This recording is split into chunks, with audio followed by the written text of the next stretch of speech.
David Moore, Dallas Morning News.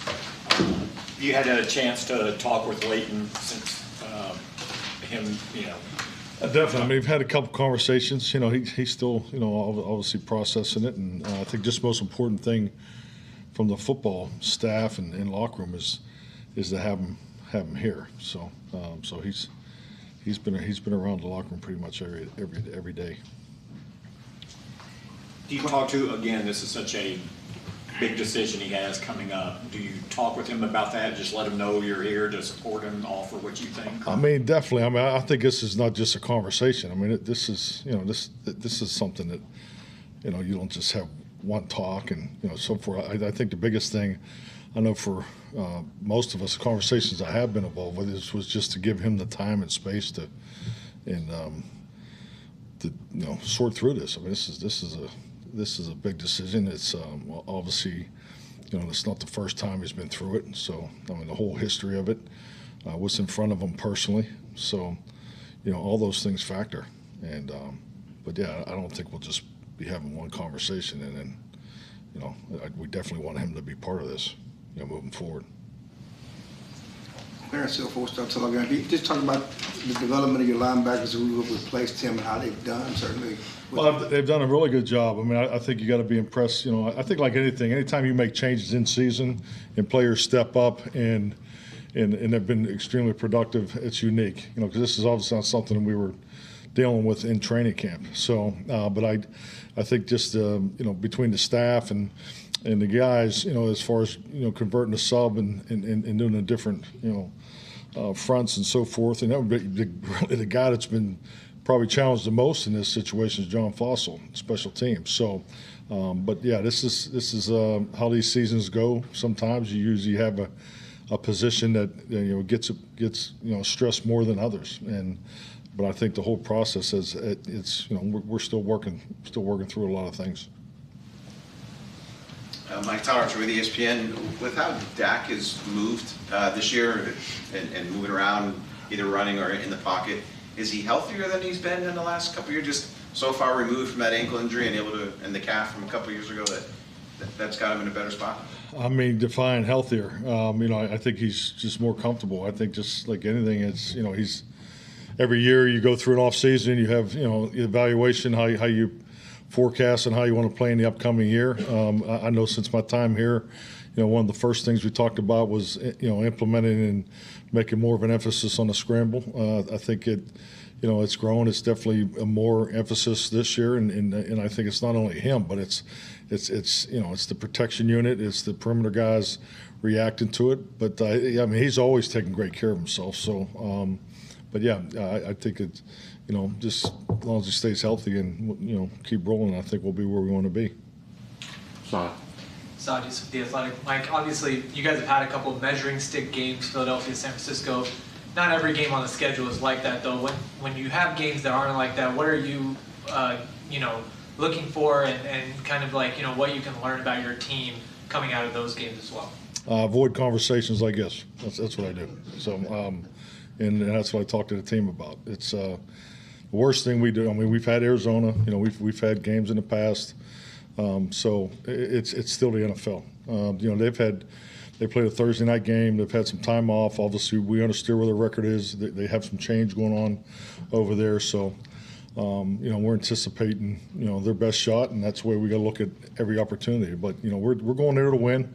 But we're going in there to play through our standard and keep growing and building as a football team because, you're only guaranteed so many opportunities. We need this 7th win.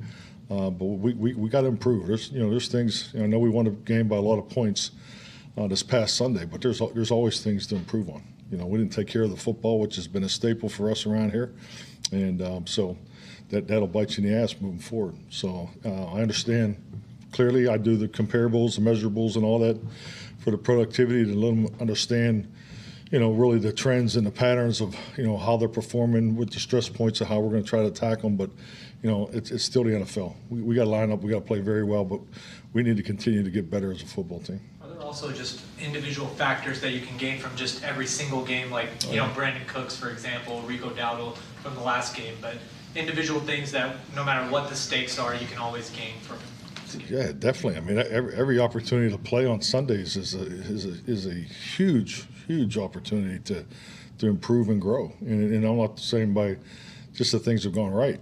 You know, I think going into the Giants game, there was so much emphasis on their pressure and how you're going to handle it and how you're going to attack it. We're going to have a similar type of situation this Sunday. I do a lot of simulated blitz. Their line movement for us, our offensive line is probably the most we've seen of the year. We didn't do very well in that area with the Chargers. So those are where my mind goes. So how are we going to get better? It's you got tape now, and you have tendencies whether you like them or not. So and how people are going to attack you. So that's all part of us working to improve, get ready for this. But we got to go get this win. John Machado, The Athletic. With Dak, the way he's played over these last 4 games, what has impressed you most about that stretch for him? As Brian Schottenheimer said, it was his decision making. What would it be for you? I think just I've always been impressed with his work ethic. Clearly, the decision making is something you're always working on at the quarterback position. Heck, you're working on decision making, for your whole football team. The center has to make the right decisions. Declaration, you got to make the right decisions and checks and adjustments from a coverage, the safety. So you're always working that. But yes, I think he is grading out higher in that area of decision making. But I'll always go back to ball security and play extended plays. So because as a quarterback, you have to take care of the football, and he's doing a great job of spreading the ball around. He's running the offense. He's not forcing the ball to try to get the ball to players, regardless of your fantasy football needs. And I think he's just really stayed the course. He's really stayed the course, and he doesn't blink. And I think that's what we all loved about him. He stands in there, takes hits, plays the position the right way. Calvin Watkins, Dallas Morning News. How do you manage as a play caller? I gotta get CD the ball, I gotta get Cooks the ball, I gotta get Jake the ball, then I gotta get TP some touches. How do you manage all that? Well, that's really what game planning is for. I think just like anything, you're cognizant of, where you would like the ball to go, but you still have to, you play the game. They have a saying that also. They could double 2 players on every play. That's just do the math. So, but that's why we play the game. But yeah, that's really that's what game playing is for, because when you get into the game, you're calling plays. You're firing shots, you're throwing punches, and it's to sit there and think that, oh my God, I got to get the ball here, get the ball there. It's slows you down a bit. So that's really part of the game plan process. Did that happen to you over time as a play caller, or did you know that instantly? I think it's always been that way. I can remember back in 1989. Paul Hackett, first time I saw a real call sheet. He had a second, and he had some of the old 49er call sheets, and there's a section on there for Jerry Rice. There's a section on there for Roger Craig, and so that that's I think it's always been that way. Joe. Joe White, Lone Star Live. You guys stuck with Rico, battled through multiple injuries. Obviously, impressive game last week. What did you see from Rico in the last few years that made you believe in him, that he needed to stick with him? I mean, what we saw is what you're seeing right now. I mean, he's just he's a natural, instinctive, tough football player. I think he's like anything when you look at the running back position. To get to this level, obviously they know how to run with the football. I mean, you got to have natural run instinct and in production to even get in the door in the NFL. But also the pass protection. I think he has what you're looking for there. Understands football. He's a former quarterback. So, he sees the game. The game becomes easy to him. When running backs pick up protection schemes, we're asking a lot more of our running backs clearly than we've done in the past from a job responsibility in that area. He's picked it up seamlessly. And the thing that really always sold me on Rico from the beginning was the special teams. He was always a tough, productive player, didn't get a lot of opportunities, and then we give him an opportunity, returns a kick for a touchdown. So I think the reality is you're seeing what we've always seen. He just he had a couple tough injuries. Garrett Podell, CBS Sports. Mike, you've been so great at home, and you've talked about the specific adjustments you've made in schedule and things like that to get the kind of streak that you have. What, if any, of those types of things have you worked on for the road? Because you talked about that being such an important thing to carry that home play over when you go on the road. Well, year 4, really year 3, because I think there's so many things you can learn, from your past experiences. Obviously, we're a football team that travels a lot, so our time, in travel is high. Definitely, it took me probably to the second year to get a hold of that. Obviously, we go west and east, so I mean it's clearly different. So I think we've changed some few little things there. I think are definitely helpful for everybody. But yeah, I think the thing that I'm really looking at is this stretch coming up. Just from a scheduling administrative standpoint, because it's been different in 21 and 22. But last year was an experience where I felt down a stretch we could have did some things better, and hopefully it'll give our guys a little better time for preparing, because I didn't like the way we played at Tennessee or at Washington last year, and so took a real hard look at that 4-week segment there, and I've already started making adjustments that are in place the last 3 weeks that we can't talk about it because it's top secret.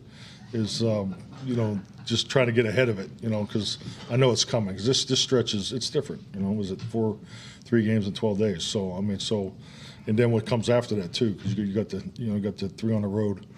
So yeah, so we're trying to paying it forward is kind of been my mindset. Any lesson learned from the trip to Arizona? I know a lot going on that week, but can you talk to the team about how they approached that Arizona game? Statistically, yeah, there's plenty of information to back it up, So, but yeah, I didn't dwell on it. I mentioned it, but this far into the game, this far into the season, there's numbers that I'm able to use that are use up against comparables. Goals that have been set over however long I've been a head coach, 15, 16, 17 years. So. And they give you pretty good indicators of really what the heighten, as far as missed assignments, mental errors, tackling, battle, ball security, big play, breakdowns, all those things. So that's something that we chart, all the time. So it's useful statistics to shine a light on areas you want to emphasize. And that's like, and I guess from a mental standpoint, you're a team that's struggling, clearly y'all showed the right focus last week against the Giants for a team that, this team's 1-8, that every game is important. Oh yeah, I think we recognize every game is important, but we also know that this is a little bit of an unscouted look, uncommon opponent, mindset going into this game, and they've had a couple extra days, so there'll be some scheme. There'll be some things that we may not have seen. We'll see a variation of some things that they've done, and that's normal. I mean, to me, that's normal procedure in this league. So, and we just got to make sure we're ready for it. Tom, I know it's a different time and place from when you got in the league, but what would 1990s Mike McCarthy think of walkthrough on Wednesdays with how all this stuff has changed now and how you guys were then? I'm not going to get fined. I'm not going to say it. So, yeah, no, it's all. I think if I had to pick between the old school and the new school, I would definitely pick the old school. But I think if you're from the old school and you don't adjust to the new school, you're not for long, and that's what the NFL stands for sometimes. And you talked earlier about seeing that play sheet with Paul Hack and Jerry Wright. Do you put that on yours? Like here's some CDs, some cooks, some things. It's kind of built into this situations. I mean, the process happens, but how it gets on the final call sheet, I don't do it that way. Christy Scales, Cowboys Radio, in regards to unscouted looks with Carolina, their new defensive coordinator, Vero, I guess early in his career was on your staff in Green Bay, worked with Capers. Yep. And so what do you remember about him then? And is there some carryover with what he's doing now? And Capers did what? Oh yeah, definitely. I mean, if you look at, talk about the Vic Fangio tree, and Vic's obviously an outstanding coordinator, but Vic's history is with Dom, Dom Capers. And so, then EJ in his path, in the things that he's done. But Dom's obviously they're working with him. So I mean, yeah, there's a number of things that you see during the course of the week that remind you of Dom, but EJ's done a great job. He's put, this is his defense, and he's definitely challenging you schematically. So this be a big test for us. Jack. Jacob Dedamore, the ticket, going back to discussion, do you think the fact that the next 3 games are at home will be a big assist in helping not only with recovery, but also just with preparation, because you won't have to you get to cut the travel out of it? Oh, definitely. I'm not, there's no place like home. Yeah, I think being at home is always a great thing. It's rest recovery is huge. It's the middle of November already. Went home last night. The Christmas lights are on. It's nice to see, but it's also a reminder that there's a lot going on. As far as around our football team and just the focus that's needed. So, but yeah, there's no place like home. Yeah, definitely. So it'll be great to have 3 in a row. All righty. There we go. All right, thank you.